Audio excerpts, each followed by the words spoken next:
Good afternoon friends. પરેશભાઈ, આપનો ખૂબ ખૂબ આભાર. ખરેખર અગાઉના સ્પીકરો તમને એટલા માટે આભાર આપી ગયા કે સેમિનારમાં આટલી મોટી સંખ્યા લગભગ હોતી જ નથી,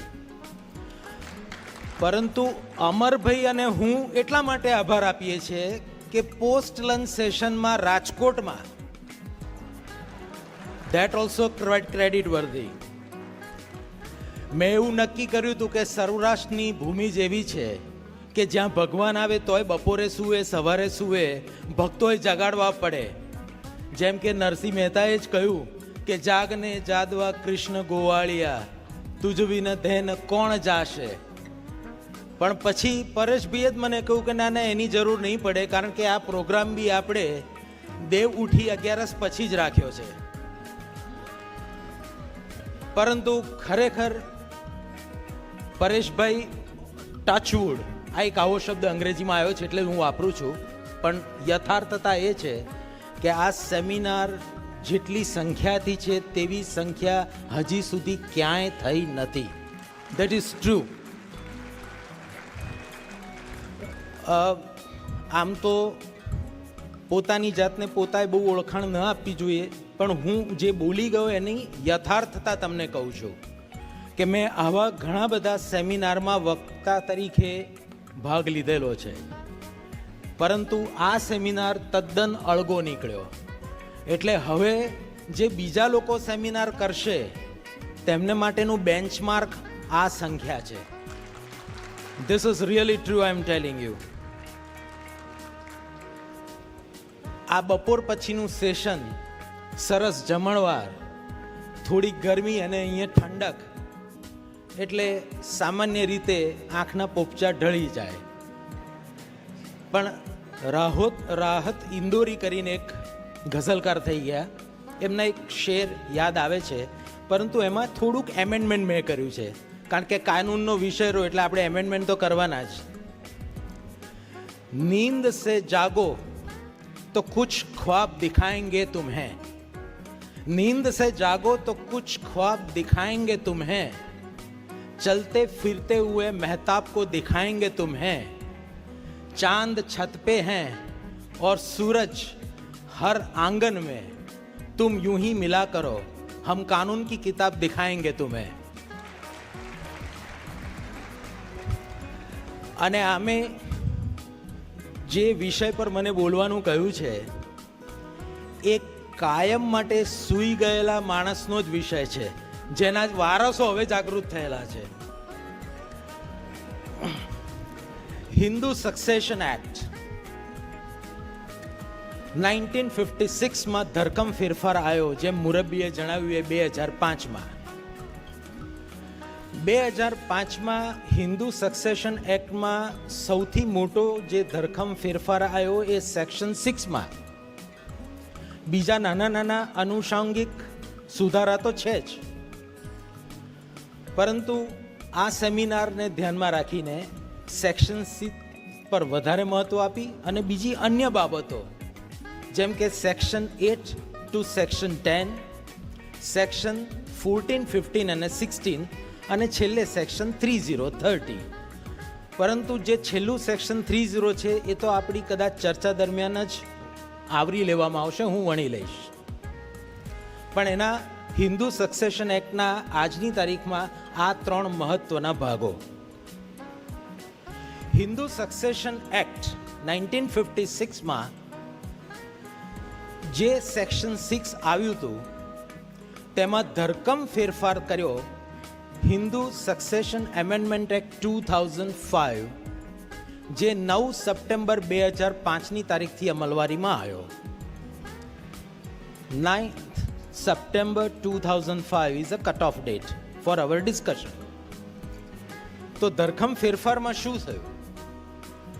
તો સેક્શન 6 જે ઓરિજિનલી હતું તે આખું જ નીકળી ગયું અને આ નવા સેક્શન 6ની આખી ભાષા જ બદલાઈ ગઈ.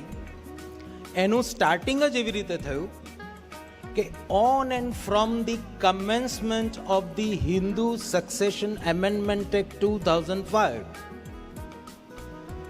comma, a daughter shall be treated as a co-partner having all rights and liabilities with that of a son.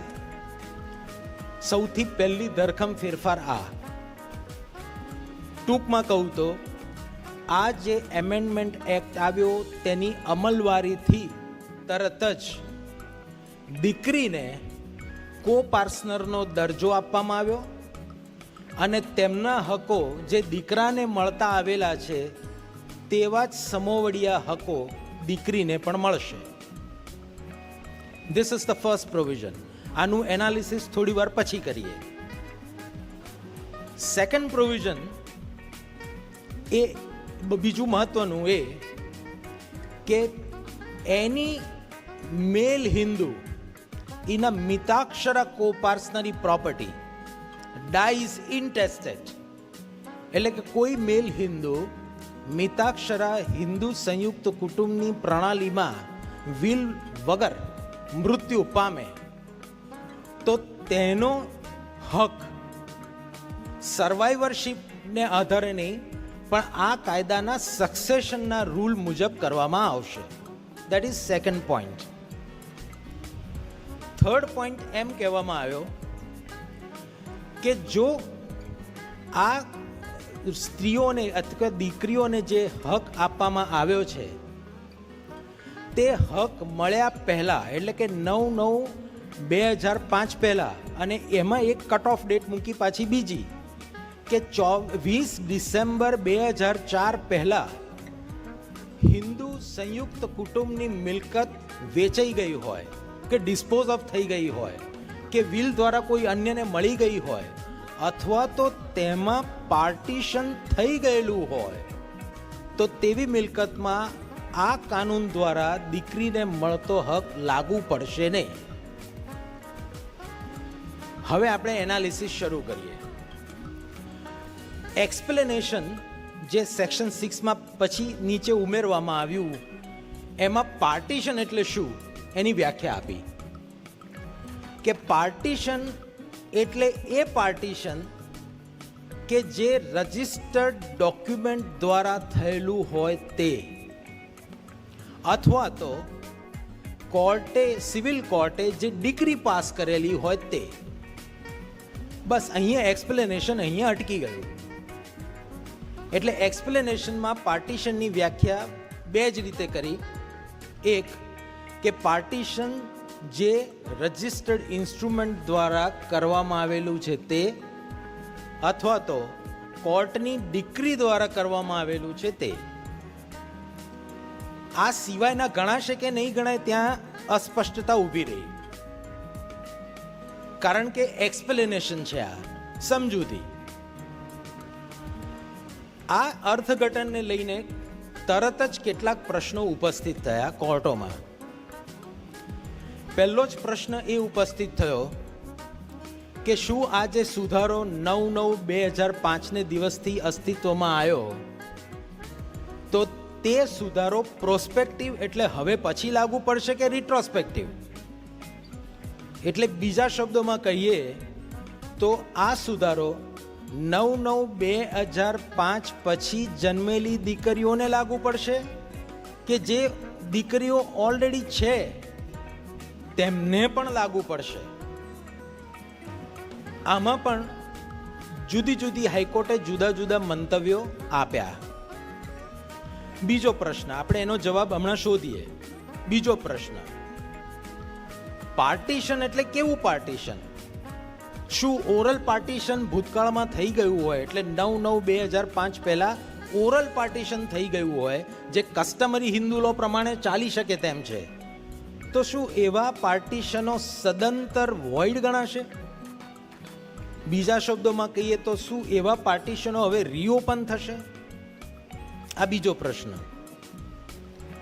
ત્રીજો પ્રશ્ન ઉપસ્થિત એ બાબતને લઈને થયો કે શું ધારો કે 9/9/2005 દિવસે પણ જે દીકરી હયાત હોય અને તેને પણ આ હક આપવામાં આવ્યો હોય તો શું એ દિવસે એના પિતા પણ હયાત હોવા જરૂરી છે? This is the third question, that is the reason.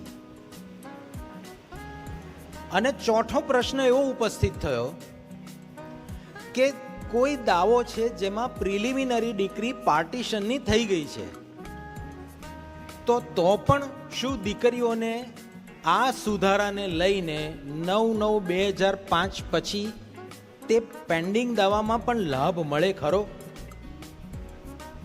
આ બાબતને લઈને સુપ્રીમ કોર્ટમાં જ મતાંતર થયા અને જુદા જુદા ઓપિનિયન રજૂ કરવામાં આવ્યા, પરંતુ સુપ્રીમ કોર્ટમાં જ મતભેદને કારણે, સુપ્રીમ કોર્ટના જ ડિસિશનમાં મતાંતરને કારણે હવે આ 4 બાબતો રિઝોલ્વ થઈ ગઈ. આ 4 બાબતનું કમ્પ્લીટ નિષ્કર્ષ આવી ગયું. સુપ્રીમ કોર્ટે 3 જજની ડિવિઝન બેન્ચમાં Vinita Sharma versus Rakesh Sharma AIR 2020 Supreme Court 3717. I repeat the citation for the benefit of the participants. Vinita Sharma versus Rakesh Sharma AIR 2020 Supreme Court 3717. One by one supreme કોર્ટે આ બધા જ મુદ્દાના જવાબ આપ્યા. સૌ પ્રથમ પહેલો જવાબ એ આપ્યો કે 9/9/2005 દિવસથી હિન્દુ સક્સેશન એક્ટમાં આવેલો સુધારો પ્રોસ્પેક્ટિવ નથી, પણ એ રિટ્રોએક્ટિવ છે, એવો શબ્દ વાપર્યો. એટલે રિટ્રોએક્ટિવ અને રિટ્રોસ્પેક્ટિવમાં સામાન્ય ડિફરન્સ. સુપ્રીમ કોર્ટે રિટ્રોએક્ટિવ એટલા માટે કહ્યું કે દીકરીઓ તો હયાત છે ને, એમને હવે વધારાનો હક મળ્યો. અમે એમ નથી કે કાયદો એમ નથી કહેતો કે બધી જ હિન્દુ સ્ત્રીઓ છે એમાંથી દીકરીઓ કોણ તેમને લાગુ પડશે ને તેમને અન્યને નહીં પડે. દીકરીઓ તો હતી જ સમાજમાં, તેમને આ બેનિફિટ મળ્યો, માટે આને રિટ્રોએક્ટિવ લેજિસ્લેશન કહેવાય. This is first. Secondly, supreme કોર્ટે એમ કહ્યું કે 9/9/2005 દિવસે દીકરી હયાત હોય તો તેને આ કાયદાનો ચોક્કસ લાભ મળશે. ઓફકોર્સ દીકરી હવે પછી જન્મે તો એને લાભ મળવાનો જ છે, કારણ કે કાયદો અસ્તિત્વમાં આવ્યો અને હવે ચલણમાં છે. પરંતુ દીકરી હયાત હોય તો એને આ લાભ ચોક્કસ મળશે. ત્રીજું એણે એમ કહ્યું સુપ્રીમ કોર્ટે, પરંતુ 9/9/2005 દિવસે દીકરી હયાત છે, પરંતુ દીકરીના પિતા જે કો પાર્ટનર છે એ હયાત નથી, તો પણ દીકરીને આ લાભ મળશે. પિતાનું મોજૂદ હોવું 9/9/2005 દિવસે જરૂરી નથી. આ પ્રપોઝિશન દ્વારા સુપ્રીમ કોર્ટે અગાઉનું પોતાનું ડિસિશન, જે Prakash versus Phoolwati AIR 2016 supreme court 769માં સુપ્રીમ કોર્ટે એવું કહ્યું હતું કે 9/9/2005 દિવસે બંને હયાત હોવા જોઈએ, દીકરી પણ અને એના પિતા પણ. પરંતુ સુપ્રીમ કોર્ટે પોતાનું જ આ ડિસિશન પ્રકાશ વર્સિસ ફૂલવતીમાં ઓવરરૂલ કરી દીધું. ચોથો પ્રશ્ન એ ઉપસ્થિત થયો અને એનું અર્થઘટન કર્યું સુપ્રીમ કોર્ટે કે સેક્શન 6માં જે હિન્દુ મેલ જે મિતાક્ષરા સિસ્ટમ ઓફ ફેમિલીમાં ગવર્ન થાય છે અને તે વિલ કર્યા વગર ગુજરી જાય છે, તો સેક્શન 6માં, જૂના સેક્શન 6માં અને નવામાં પણ ડીમ્ડ પાર્ટીશન ગણી અને એનો શેર નક્કી કરવામાં આવશે. આવું સ્પષ્ટ અગાઉના સેક્શન 6માં અને નવા સેક્શન 6માં હોવા છતાં Uttamsingh versus Saubhagsingh AIR 2016 supreme court 1169 એમાં સુપ્રીમ કોર્ટે એવું કહ્યું હતું કે જ્યારે હિન્દુ સંયુક્ત કુટુંબમાં મેલ હિન્દુ મૃત્યુ પામે એટલે ત્યારે પાર્ટીશન થઈ ગયેલું ગણાય.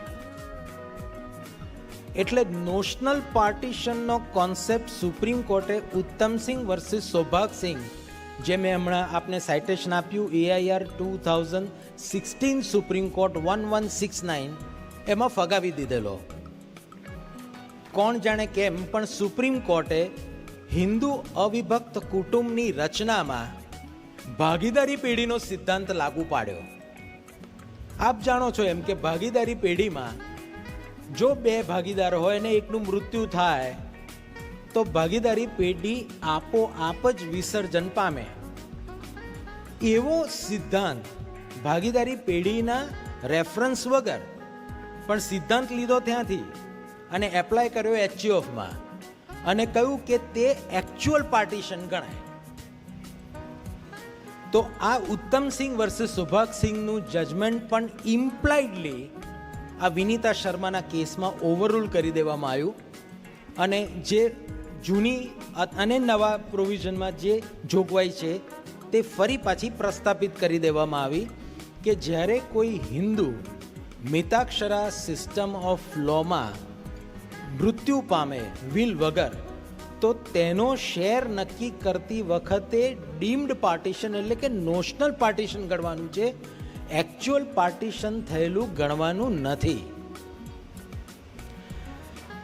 આગળ જતા પાંચમો મુદ્દો સુપ્રીમ કોર્ટે વળી પાછું કહ્યું કે જો 9/9/2005 દિવસે પાર્ટીશનનો દાવો સિવિલ કોર્ટમાં પેન્ડિંગ હોય અને તેમાં પ્રિલિમિનરી ડિક્રી થઈ ગયેલી હોય પરંતુ ફાઇનલ ડિક્રી પસાર કરવાની બાકી છે, તો ફાઇનલ ડિક્રી કરતી વખતે પણ આ દીકરીઓને પોતાનો હક મળવા હકદાર છે.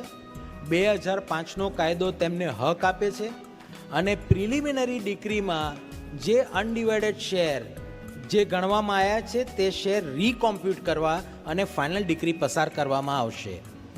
આ બાબતમાં સુપ્રીમ કોર્ટે પોતાનું જ ડિસિશન છે એ પાછું એપ્રૂવ કર્યું.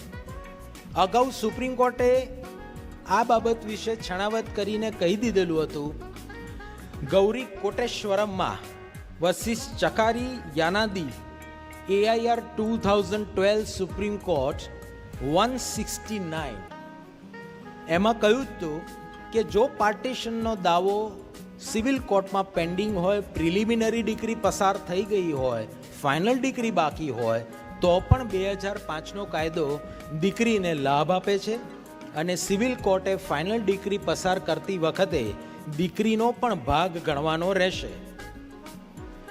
પરંતુ આ વિનીતા શર્માના કેસમાં સુપ્રીમ કોર્ટ એ સ્ટેપ આગળ ગઈ અને કહ્યું તેટલું જ નહીં પરંતુ તે પાર્ટીશનમાં ફાઇનલ ડિક્રી થઈ ગયા પછી જો અપીલ પણ પેન્ડિંગ હોય તો અપીલ દરમિયાન પણ આ કાયદાનો લાભ દીકરીને આપવાનો રહેશે. અને છેલ્લી વાત જે વિનીતા શર્મામાં સુપ્રીમ કોર્ટે પાર્ટીશન વિશે કરી, સુપ્રીમ કોર્ટે વિનીતા શર્માના કેસમાં સ્પષ્ટપણે કહી દીધું કે પાર્ટીશન શબ્દ જે સેક્શન 6માં એક્સપ્લેનેશનમાં ઉપયોગ કરવામાં આવ્યો છે તે વાંચતા ફક્ત ને ફક્ત રજિસ્ટર્ડ પાર્ટીશન જ ગણાશે, ઓરલ પાર્ટીશન ગણાશે નહીં. તેમ છતાં પણ જો કોર્ટમાં ડિક્રી પાર્ટીશનની પાસ થઈ હોય તો તેને પણ અપવાદ રૂપે લેવામાં આવશે. આમ વિનીતા શર્મામાં વળી પાછું ભાર આપતા કહેવામાં આવ્યું કે પાર્ટીશન એટલે રજિસ્ટર્ડ ડીડથી થયેલું પાર્ટીશન જ દીકરીને તેના ભાગથી વંચિત રાખી શકે. અથવા તો કોર્ટે પાર્ટીશનની ડિક્રી પસાર કરી દીધી હોય તો એ દીકરીને તેના હકથી વંચિત રાખી શકે. પરંતુ જ્યારે દીકરી દાવો કરે અને પ્રતિવાદી તરફથી એવો મુદ્દો લેવામાં આવે કે આ મિલકતનું ઓરલ એટલે કે મૌખિક પાર્ટીશન થઈ ગયેલું છે, તો તે ડિફેન્સ ગ્રાહ્ય રાખવામાં આવશે નહીં. આટલું બધું કહી દીધા પછી પણ સુપ્રીમ કોર્ટે પાછી એક વધારાની લીટી લખી નાખી.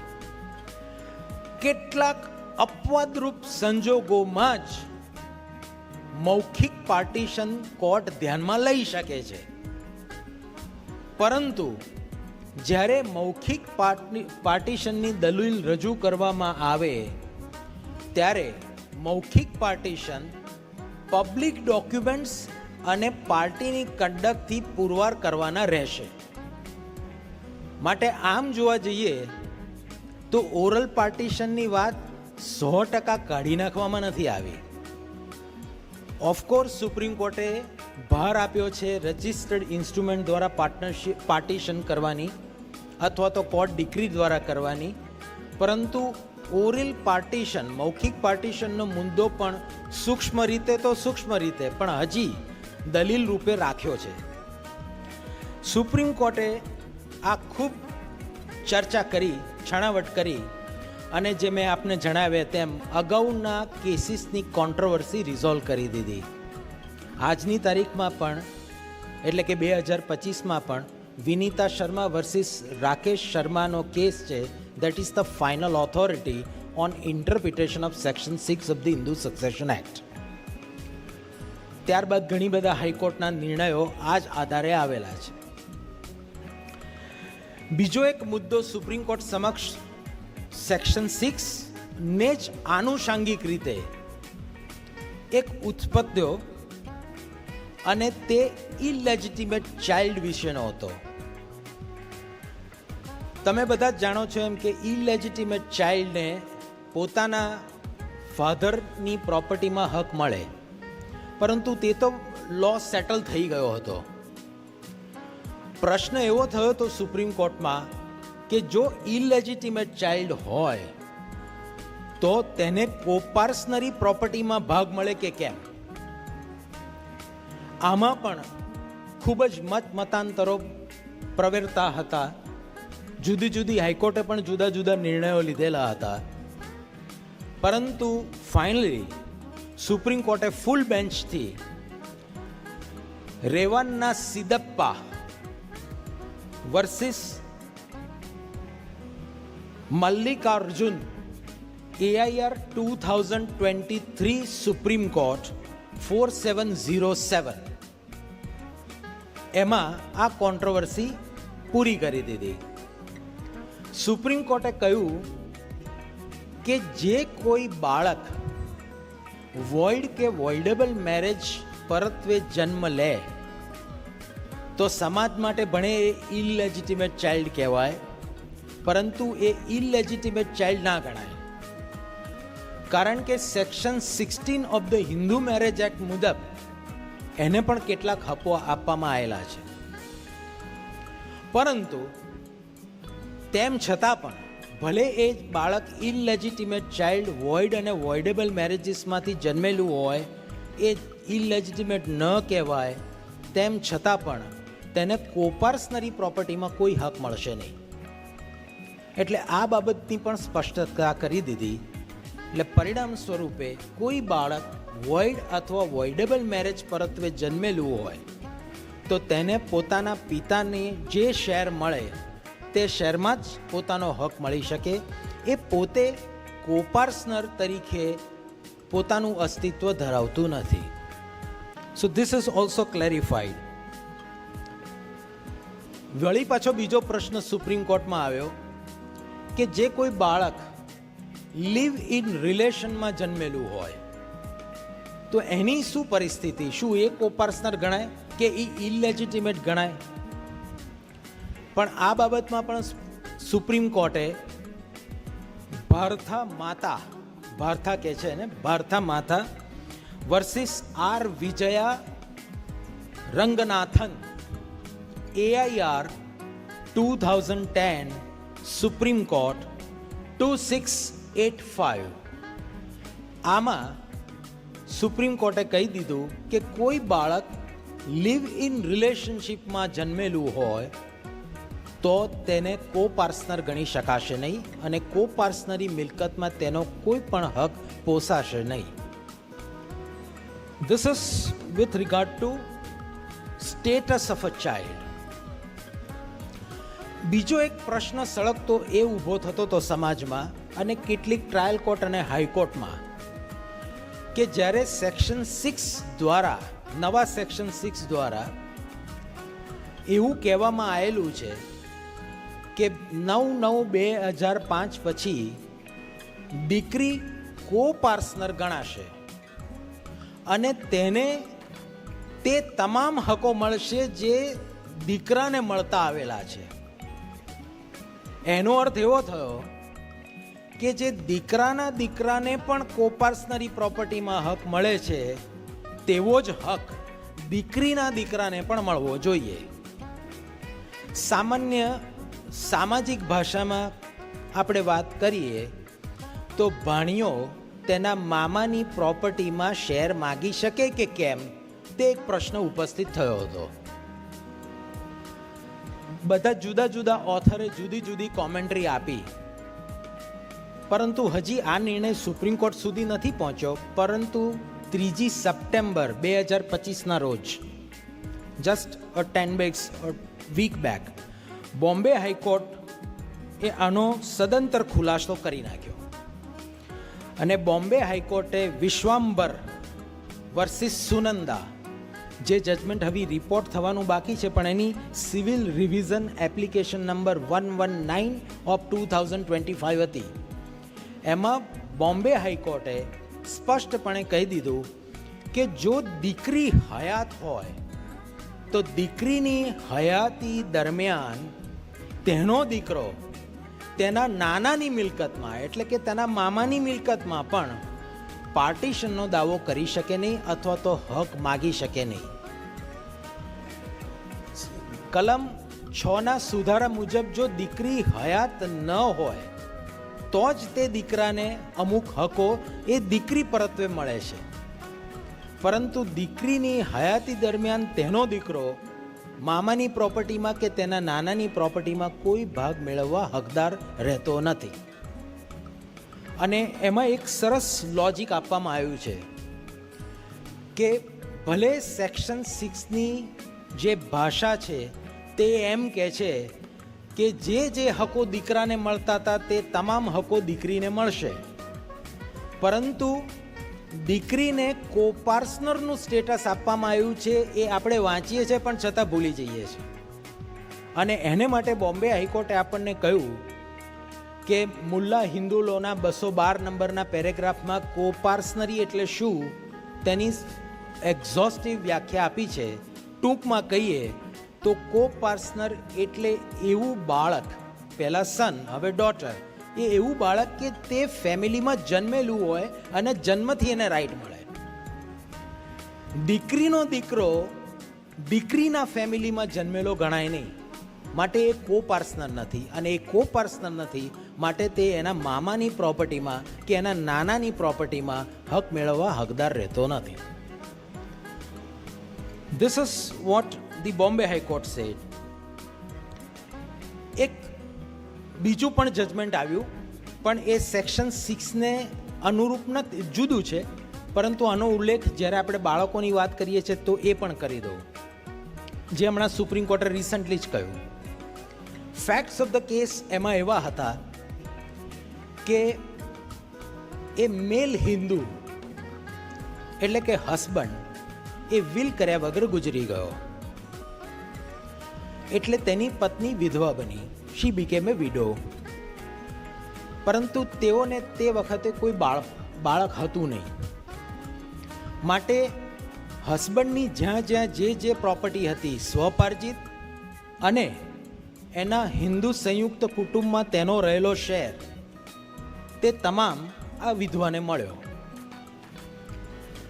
આ બાદ વિધવાએ એક બાળક દત્તક લીધો, એક દીકરો દત્તક લીધો. દત્તક લીધા પછી વિધવાએ જે મિલકત મળેલી હતી તે પોતે વેચી નાખી. એટલે દીકરાએ દાવો કર્યો, જેને એડોપ્ટ કર્યું તેની જ સામે દાવો કર્યો કે આમાં તો મારો અડધો હક લાગે, તમે ક્યાં માલિક છો જ.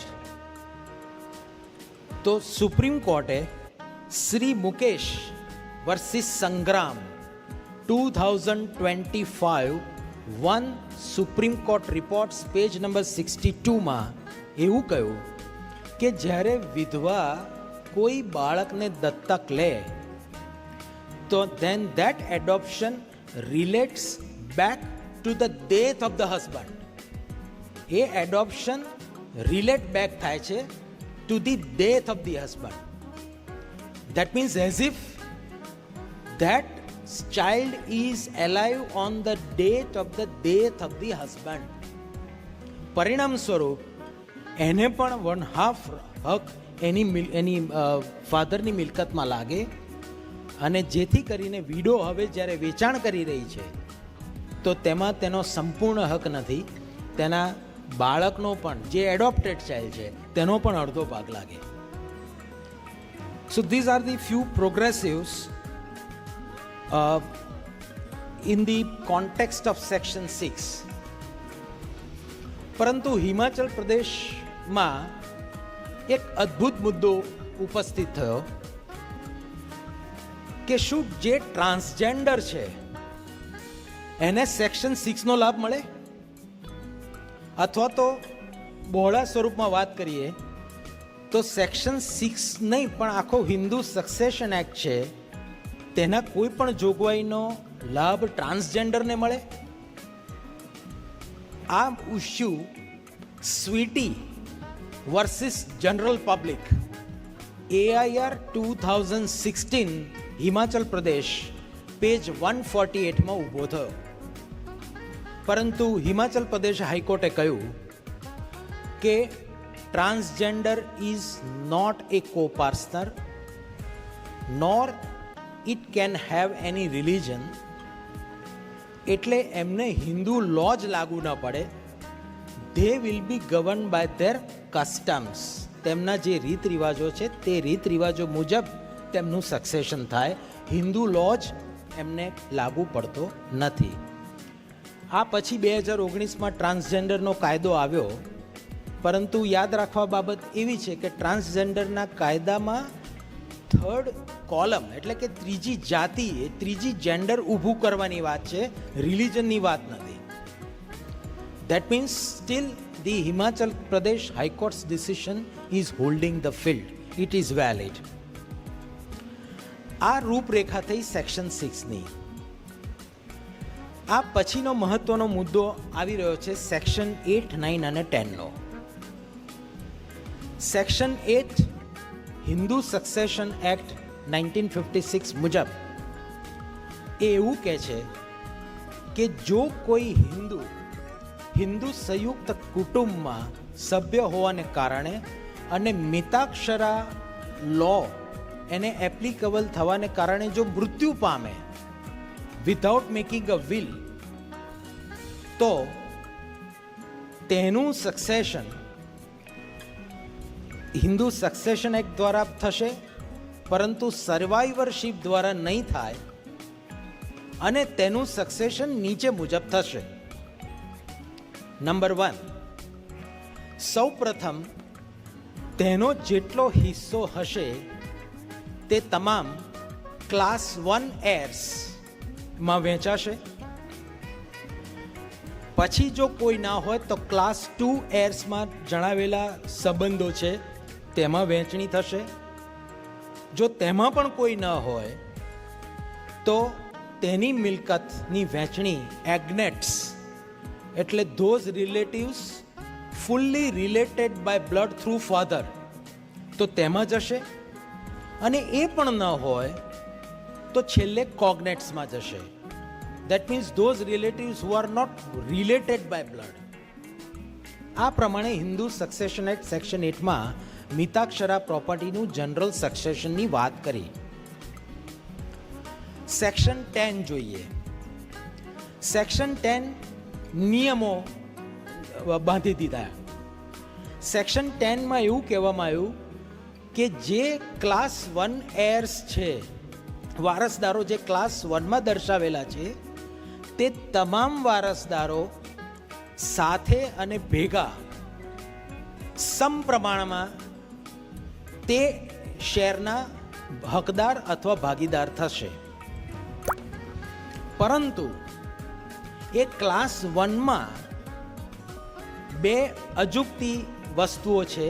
એક વિડો ઓર વિડોઝ એવું લખેલું છે અને બીજી કેટેગરી આવે છે સન ઓફ એ પ્રીડિસિસ્ડ સન અથવા સન ઓફ એ પ્રીડિસિસ્ડ ડોટર. તો આ બે વચ્ચેનું ડિસ્ટ્રીબ્યુશન એવી રીતે થશે કે જે કોઈ મેલ હિન્દુને એક કરતાં વધારે વિડો હોય તો એ તમામ વિડો સાથે એક જ શેર લેશે. નંબર 2, દીકરો અથવા દીકરાઓ, દીકરી અથવા દીકરાઓ અને જે ગુજરી ગયો છે તેની માતા, તે તમામ એક શેર ઈચ લેશે. અને ત્રીજું, જે સન ઓફ અ ડિસિસ્ડ સન છે અથવા સન ઓફ અ ડિસિસ્ડ ડોટર છે, એ બ્રાન્ચ વાઇઝ લેશે. તે બ્રાન્ચને એક શેર આપવામાં આવશે. એટલે હિન્દુ લોના એક સિદ્ધાંત છે, બે રીતે વહેંચણી થાય, પર કેપિટા અને પર સ્ટાર્પીસ, એટલે માથાદીઠ અને શાખાદીઠ એમ કહી શકાય. તો ક્લાસ 1માં સન, ડોટર અને મધર માથાદીઠ, વિડો માથાદીઠ, પણ એક કરતાં વધારે તો એ બધી ભેગી થઈને એક જ શેર. પરંતુ જ્યાં સન ઓફ અ ડિસીઝડ સન આવે, પ્રીડિસિસ્ડ સન અથવા સન ઓફ અ પ્રીડિસિસ્ડ ડોટર આવે, તો ત્યાં ડિસ્ટ્રીબ્યુશન એ લોકોને એક એક જ મળશે અને તે ડિસ્ટ્રીબ્યુશન પર સ્ટર્પીસ થશે, એટલે શાખા મુજબ. અને તરત જ નીચે લખ્યું કે જ્યારે શાખા મુજબ ડિસ્ટ્રીબ્યુશન થાય ત્યારે તેમના અંદરના વારસદારો સમાન હક લેશે. પરંતુ ઇનિશિયલી જ્યારે વહેંચણી કરતી વખતે આ બધાને એક એક શેર જ મળશે. આ ક્લાસ 1ની વાત થઈ. ક્લાસ 2ની વાત કરતા સેક્શન 10 એમ કહે છે કે ક્લાસ 2માં બધી એન્ટ્રી છે, કુલ મળીને 9 એન્ટ્રી છે ક્લાસ 2માં. તો સેક્શન 10 મુજબ જ્યારે ક્લાસ 2ની અંદર વહેંચણી કરવામાં આવે તો જે પહેલી એન્ટ્રીમાં વારસદાર હશે તે બધી જ મિલકત, જે શેર એનો આવતો હશે તે લઈ લેશે. પરંતુ ક્લાસ 2ની અંદર એન્ટ્રી 1માં જે વારસદાર હયાત ન હોય તો એ ક્લાસ 2માં જશે અને ક્લાસ 2ના વારસદારો એ તમામ મિલકત લઈ લેશે. જો એન્ટ્રી 2માં વારસદાર ન હોય તો એન્ટ્રી 3માં જશે અને આમ અનુક્રમે આ મિલકતની વહેંચણી થતી જશે. હવે આ રીતે ડિસ્ટ્રીબ્યુશન કર્યા પછી અહીંયા કોઈ કેસલોની એક ચર્ચા નથી કરવા માંગતો. આપણે તો આમ તો મૂળ તો રહે વકીલ, આપણે એને સેન્સિટિવ અને ઇમોશનલ સ્વભાવને દૂર સુધી કોઈ લાગતું ઓળખતું નથી. આપણે સેન્સિટિવ અને ઇમોશનલ થઈ જઈએ તો પ્રેક્ટિસ બંધ કરી દેવી પડે.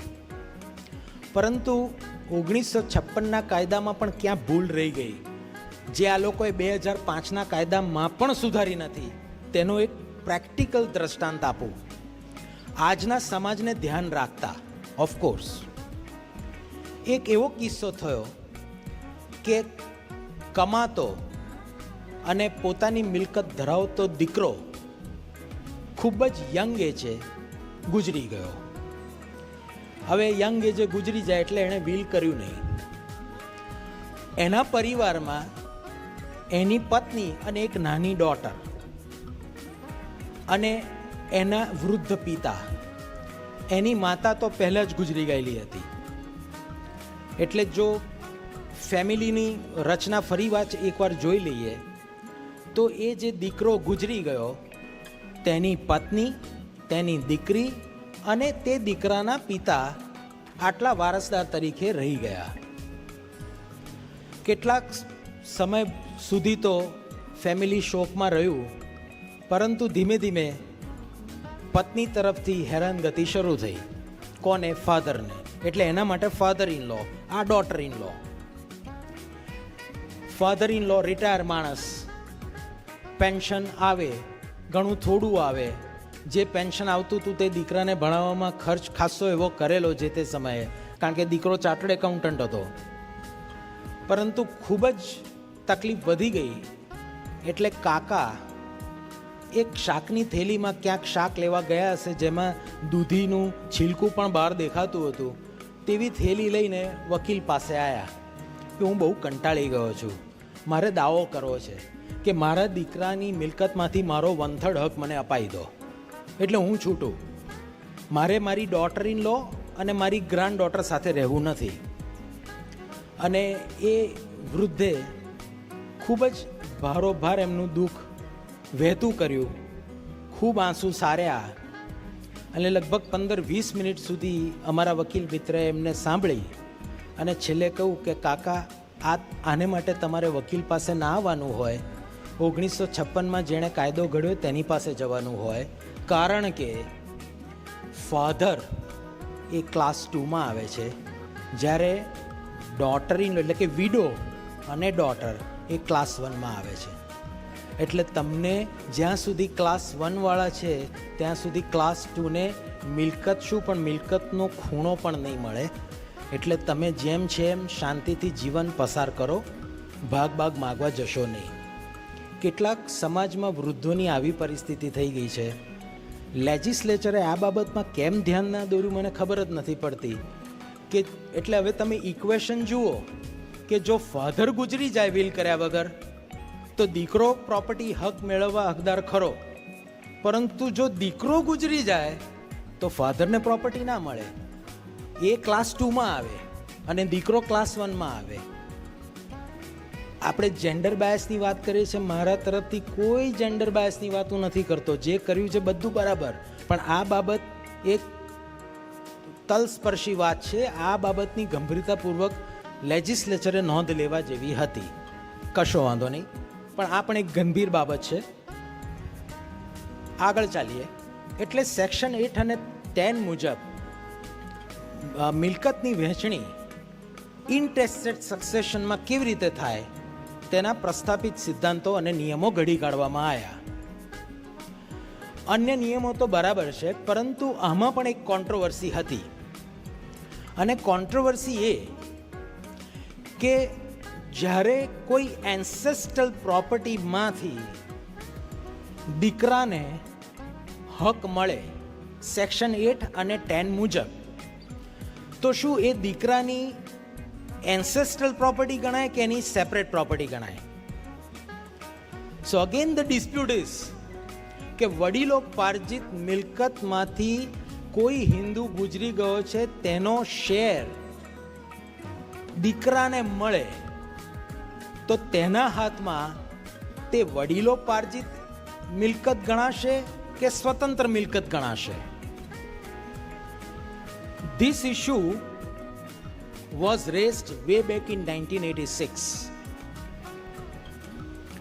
Commissioner of Wealth Tax versus Chandar Sen, AIR 1986, Supreme Court 1753. I repeat this judgment. Commissioner of Wealth Tax versus Chandar Sen, AIR 1986, Supreme Court 1753. Facts of the case આવા કે એક મિસ્ટર આર હતા અને એમનો દીકરો મિસ્ટર એસ. તેઓ એક ભાગીદારી પેઢી ચલાવતા હતા અને મિસ્ટર આરને કેટલીક વડીલો પાર્જિત મિલકત પણ હતી. આ ફાધર એટલે કે મિસ્ટર આર અને એનો દીકરો મિસ્ટર એસ, એ બે વચ્ચે પાર્શિયલ પાર્ટીશન થયું અને ભાગીદારી પેઢીની મિલકતોની વહેંચણી કરી ભાગીદારી પેઢીનો ધંધો બંધ કરવામાં આવ્યો. એટલે અડધો શેર ફાધર પાસે ગયો, અડધો શેર દીકરા પાસે રહ્યો. ત્યારબાદ જે ફાધરને અડધો શેર મળ્યો તે શેર માટે ફાધર એટલે કે મિસ્ટર આર જ્યારે વિલ કર્યા વગર ગુજરી ગયા ત્યારે તે પ્રોપર્ટી મિસ્ટર એસને મળી ઇનટેસ્ટેડ સક્સેશન પ્રમાણે ક્લાસ 1 એર પ્રમાણે. પ્રશ્ન એ ઊભો થયો કે જે આરની પ્રોપર્ટી જે મિસ્ટર એસને ઇનટેસ્ટેડ સક્સેશનથી મળી છે, શું એ પ્રોપર્ટી મિસ્ટર એસની સ્વતંત્ર માલિકીની ગણવી કે વડીલોપાર્જિત ગણવી? આપ જાણો છો એમ, જો સ્વતંત્ર મિલકત ગણવામાં આવે તો એસનો પણ જે દીકરો છે S1 તે તેમાં જન્મથી હકદાર નહીં થઈ શકે, એમાં કોઈ ભાગ માગી શકશે નહીં. પરંતુ જો વડીલોપાર્જિત મિલકત ગણવામાં આવે તો એસનો પણ દીકરો S1 છે, તેને તેમાં હક જન્મથી જ મળશે. ચંદરસેનના કેસમાં સુપ્રીમ કોર્ટે કહ્યું કે શરૂઆતમાં એટલે કે અનકોડિફાઈડ લોમાં જો આ પરિસ્થિતિનું નિર્માણ થાય તો દીકરાને મળેલી પ્રોપર્ટી તેના દીકરા માટે વડીલોપાર્જિત જ ગણાશે. પરંતુ section 8 of the Hindu succession act 1956ના આવવાથી હવે આ પરિસ્થિતિ તદ્દન બદલાઈ ગઈ છે. માટે જે દીકરાને એન્સેસ્ટ્રલ પ્રોપર્ટી તેના ભાગરૂપે તેના પિતા પાસેથી મળી તે તેના દીકરા માટે વડીલોપાર્જિત નહીં ગણાય, તે તેની સેલ્ફ એક્વાયર્ડ પ્રોપર્ટી ગણાશે. આમાં પણ કારણ આપતા સુપ્રીમ કોર્ટે બહુ સરસ છણાવટ કરી અને માઇન્યુટલી એક એન્ટ્રી ક્લાસ 1ની અને ક્લાસ 2ની જોઈ. અને સુપ્રીમ કોર્ટે કહ્યું કે આવો નિર્ણય આપણે એટલા માટે લઈએ છીએ કે ક્લાસ 1ની અંદર son, daughter, widow, mother, son of a predeceased son એવી એન્ટ્રી છે, પણ સન એવી એન્ટ્રી નથી. માટે જો આવી એન્ટ્રીને આપણે વાંચીએ તો એ જે ક્લાસ 1 એરમાં ક્લાસિફાય જ નથી થયા તે જ્યુડિશરી વાંચી રહી છે, જે પરમિસિબલ નથી. માટે આનું અર્થઘટન એક જ થાય કે સન અથવા તો સન્સની એન્ટ્રીના અભાવે હવે જે દીકરો વડીલોપાર્જિતનો શેર એને મળે છે તે પોતાની સ્વતંત્ર માલિકીની ગણાશે, પરંતુ તે એના દીકરાઓ અથવા એની સંતતિ માટે વડીલોપાર્જિત મિલકત નહીં ગણાય. આ કેસ સુપ્રીમ કોર્ટે તરત બીજા કેસમાં Yudhishthir versus Ashok Kumar AIR 1987 supreme court 558માં પણ ફોલો કર્યો. પરંતુ વળી પાછું જેમ અગાઉ આપણે એમ જોયું તેમ Bhawarsingh versus Puransingh AIR 2008 supreme court 1480 અને M Yogendra versus Leelamma 2009 15 supreme court cases 184. આ બે કેસમાં સુપ્રીમ કોર્ટે તદ્દન વિરુદ્ધનો ચુકાદો આપ્યો.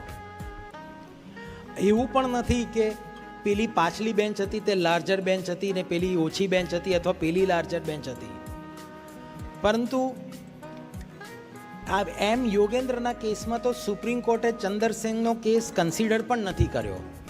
એટલે આમ તો જોવા જઈએ તો પર ઇન્ક્યુરિયમ જજમેન્ટ. આ કોન્ટ્રોવર્સી વળી પાછી સુપ્રીમ કોર્ટની સામે આવી.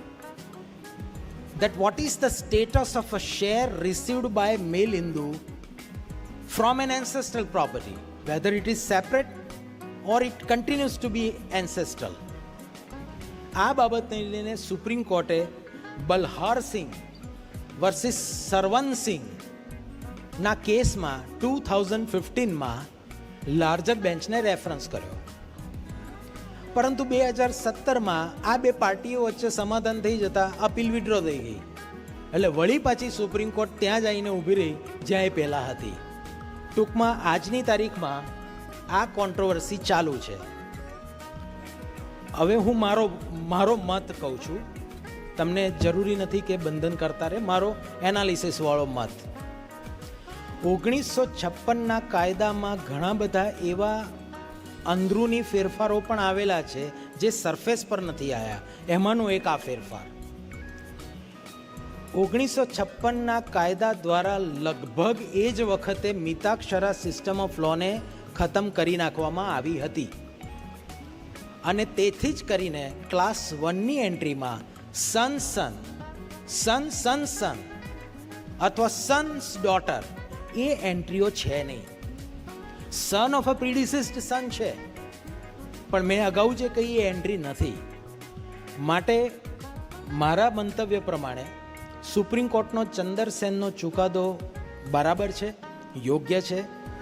અને 1956 પછી કોઈ મેલ હિન્દુ એન્સેસ્ટ્રલ પ્રોપર્ટીમાં બાય વે ઓફ સક્સેશન એને ભાગ મળે તો તે એની સેપરેટ એટલે કે સ્વતંત્ર માલિકીની મિલકત ગણાશે, પરંતુ તેના દીકરાઓ અથવા દીકરીઓ માટે તે વડીલોપાર્જિત મિલકત નહીં ગણાય.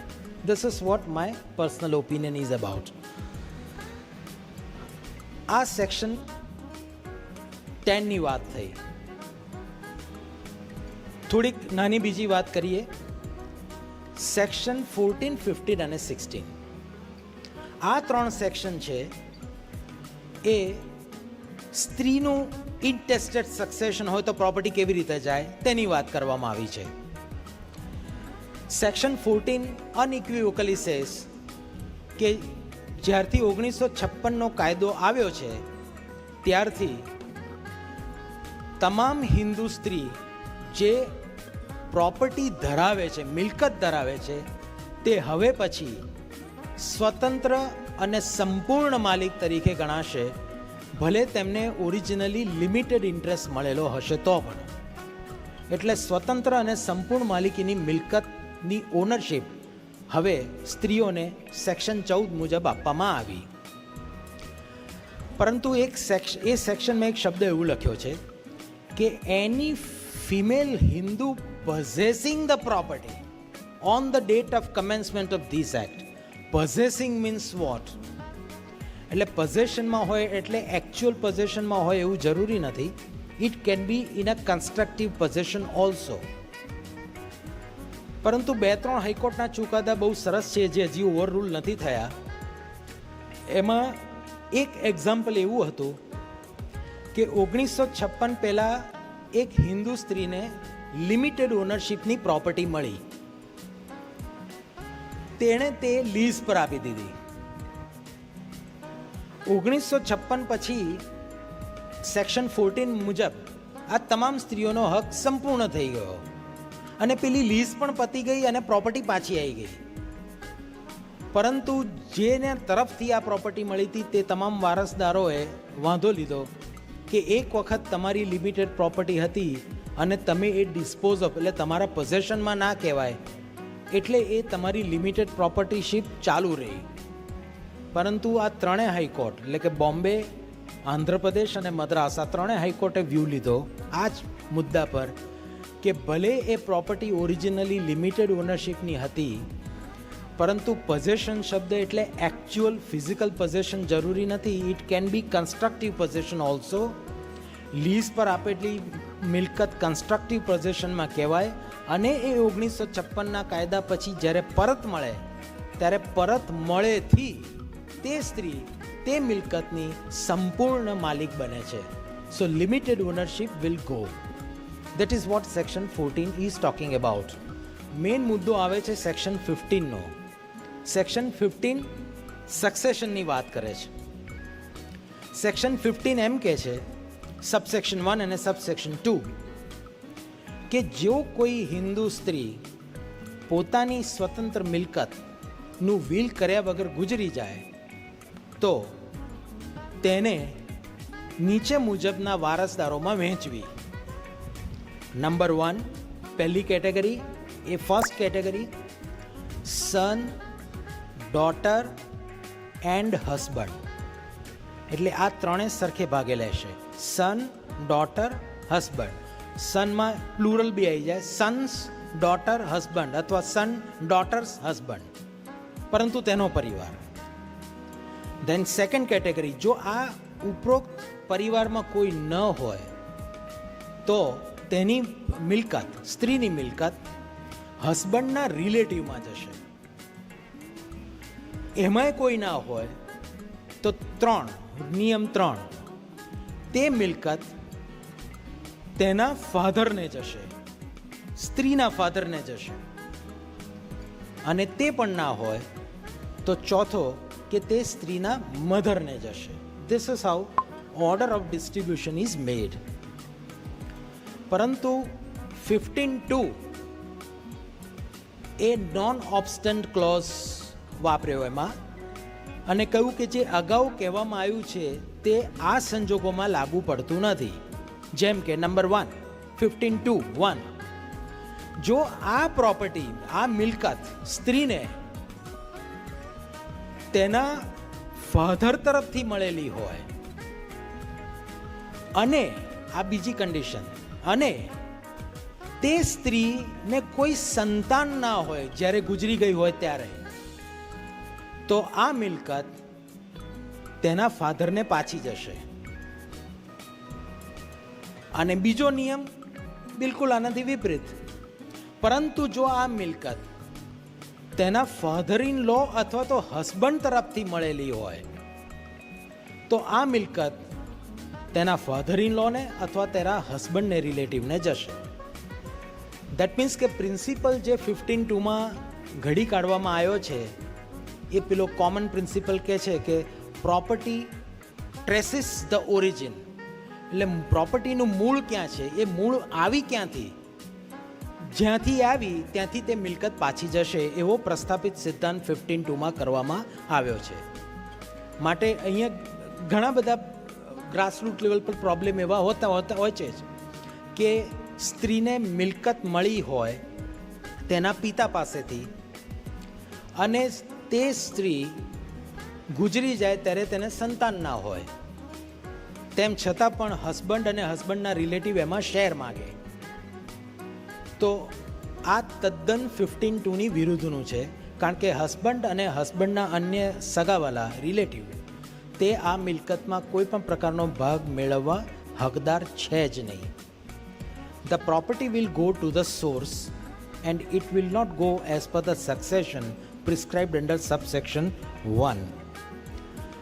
આ જે હિન્દુ સક્સેશન એક્ટના મૂળ 3 જોગવાઈઓ છે જેની મેં ટૂંકમાં આપની સાથે ચર્ચા કરી, અને પરેશભાઈને તો કહેવાનું મન થશે જ મને કે હવે અમને વારંવાર બોલાવતા જ રહેજો, હવે અમે પેદા પડ્યા અને હવે અમે તમને નહીં છોડીએ.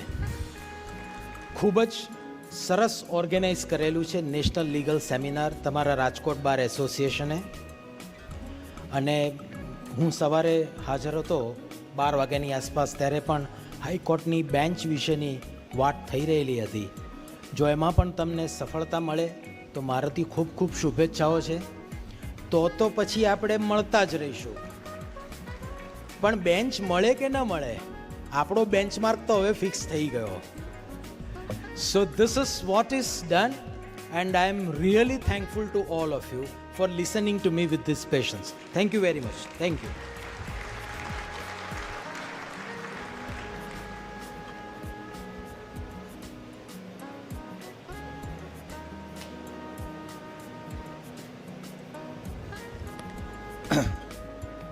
હિન્દુ સક્સેશન એક્ટ વિશે વ્યાસ સાહેબે બહુ સરળ ભાષામાં સમજાવ્યું. આપણી જે તળપદી ભાષામાં કહેવાય ને કે શીરો ગળામાં ઉતરી જાય ને એમ ઉતરી જાય એવી કન્ફર્મ જરાક કોમ્પ્લિકેટેડ વિષય છે, પણ એટલી બધી સરળ ભાષામાં કે આપણે તાત્કાલિક સમજાઈ જાય. ખૂબ ખૂબ આભાર વ્યાસ સાહેબ. હવે વ્યાસ સાહેબનું સન્માન કરવા માટે હું આમંત્રણ આપીશ શ્રી ભટ્ટ સાહેબ, ગિરીશભાઈ ભટ્ટ સાહેબ, ઘનશ્યામભાઈ ઠાકર,